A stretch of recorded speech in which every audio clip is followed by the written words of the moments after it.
Hi guys and welcome back. So only a day since my last video, I've actually received an email from CM Games from Kostya, who sends an email out to me every so often because I'm on the mailing list for Into the Radius 2.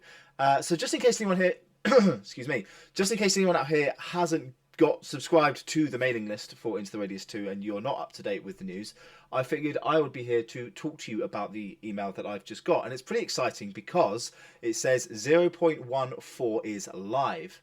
What I'll do is I'll screen share and I will read out this email that I got from Kostya over at CM. Hello explorers, the ride to 0.14 has been long, but trust us, it's been worth it. So let's start with the quick highlights. Too long didn't read.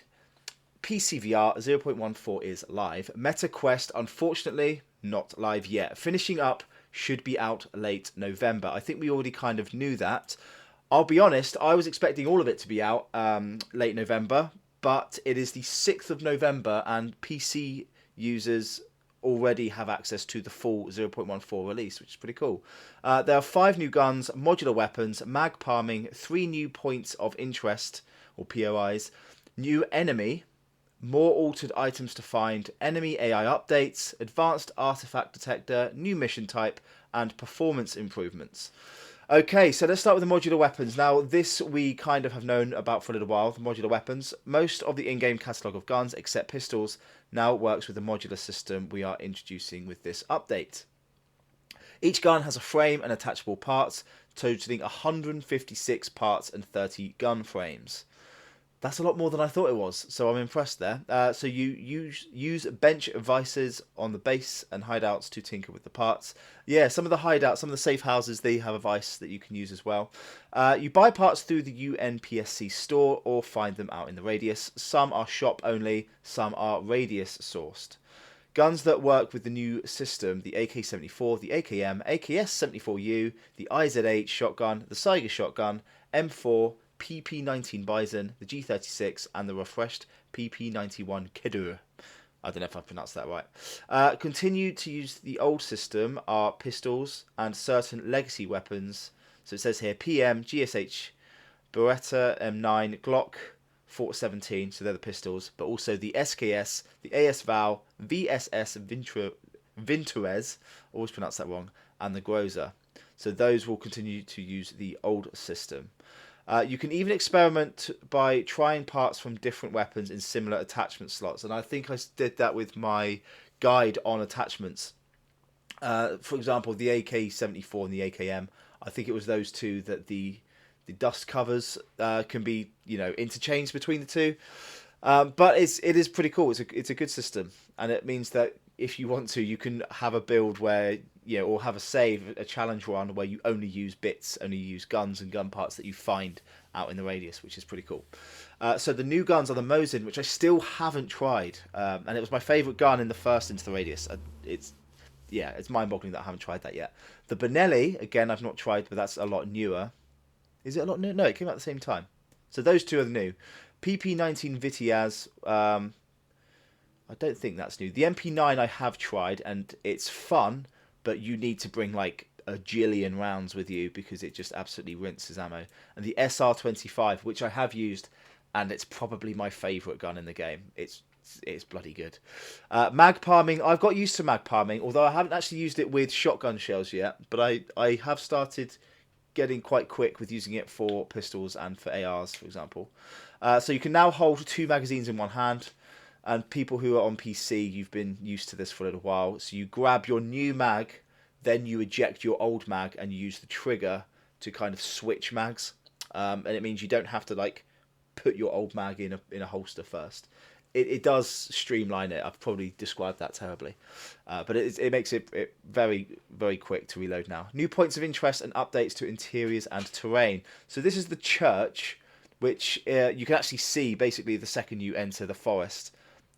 It's that little kind of peninsula bit. I know it's not in the peninsula, but that little peninsula-y bit in the forest that used to be, I want to say, security level 2 mission. That's been replaced with a church. It was the portal bit with the floating islands. That's now this church. So anomalous area shaped like a maze. Peninsula very new. It's a late game area accessible through a mission. That's quite interesting. In the peninsula.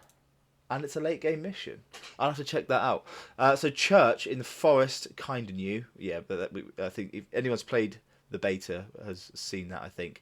And the recreation base also in the forest and replaces existing POI. I think that replaces is it the sanitarium, as it used to be called? That area I used to be able to jump over using the terrain. If you do like a sprint jump on one of the old like slopes, you could actually enter it without getting the portal, but you can't do that anymore.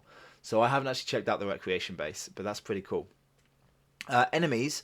Mimics now consider more factors when choosing how to react, especially in close quarters combat, and should be able to react smarter about when to ambush or retreat or to change their strategy on the fly. I feel like I wouldn't be able to know what they mean by that really, but I'm sure I'll pick up on some changes in enemy AI as I play. I've just realised I've missed a paragraph here. We've updated once again ambient sounds and many of the building interiors, and also how the terrain is formed, so ravines, slopes, dugouts. Together with the additional anomalous items and gun parts, we believe that exploring and looting should feel more varied now. I think that's a typo. Yeah, I mean, I like the idea of looting being rewarding in the game. Excuse me. And I also like the idea of you can't just get a load of credits and buy everything you want at the base. So I do like the idea of looting being more rewarding. Invisible fragments are back. We call them phantoms. Phantoms were in the first game. They are really difficult to see. So although they're quote unquote invisible, they weren't really invisible in the first game. They were fairly easy to see. They were actually a lot harder to see in the second game. But they have these footprints. I know this is moving quite quickly, but their footsteps have these little spiky things, and you see them going towards you. It's pretty freaky, but it's really well done. Artifact detector level 2. This I didn't know about until someone in my stream told me that I was doing it wrong, and I felt like a bit of a muppet. But yeah, you have to buy an upgraded artifact detector, and I think that the trick is you want the old one and the new one both attached to your wrists, so you can hear them, because the lower level one is easier to use, but you need the higher level one to actually access some of the artifacts later on in the game. So that's just something to consider. But yeah, available for purchase, works with both old and new artifacts. And by new, I mean the invisible ones, just like Into the Radius 1. So that's it, guys. I'm very intrigued. So basically, I've been playing the beta for Into the Radius 2 for quite some time, and I feel like we mostly have the experience now, but it's quite cool that the 0.14 is live. I know that a lot of people will be disappointed because the MetaQuest version isn't out yet, and you just have to wait. You just have to be patient. I cannot imagine how difficult it is to get this thing running smoothly on mobile hardware. And I think, from what I gather, a lot of VR devs, they say that's the hardest thing. It's frames per second. So if they can optimize the living hell out of it and get that working on a Quest 3, then I think everyone's in for a good time. But until then, guys, if you want a Quest, you just have to hold fire. But if you're itching, subscribe to my channel and I'll be playing it. Although at the moment I'm playing Into the Radius 1 on the scavenger mod, which is a lot of fun. I'm going to go back to... Actually, I said I was going to go back to this when 0.14 is live, which is now. Yeah. Guys, come and join me. I stream 3 times a week. Sunday, Wednesday and Friday. And because today's Thursday, I'll be streaming tomorrow night at 8 PM. I'll get my picture up on the screen. But please feel free to join me. Get in my chat. Tell me what I'm doing wrong. It is a lot of fun doing that. So guys, thanks for watching. And if you're on PC, have a lot of fun. If you're on Quest, hold tight. But thanks for watching, guys, and I'll see you next time.